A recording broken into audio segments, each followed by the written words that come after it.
บ่ได้ไปหาเพราะว่ายากงานที่ทำบ่ได้ใจดำยังกึดน้ำตัวน้องคือเก่าบ่ได้เปลี่ยนไปหัวใจอ้ายยังห่วงเจ้าบ่ได้ปล่อยให้เงาเสาร์อาทิตย์ติดงานโอทีได้แต่โทรหาน้องคงจะไม่ว่ากัน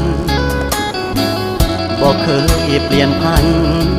สัญญาหักมันคนดีบ่ได้กักมีกินบ่ได้หลีกสัญญาที่มี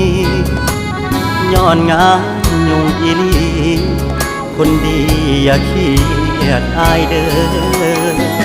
ขอหาสุมือเจ้ามาคือน้อยใจเฮ็ดหยังหยุดงานวันวางจะเดินทางเพื่อไปพบเจออย่ามาสงสัยว่าอายมีใครแทนเธอ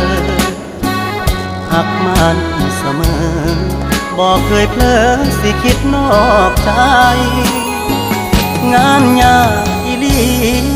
บ่ได้หนี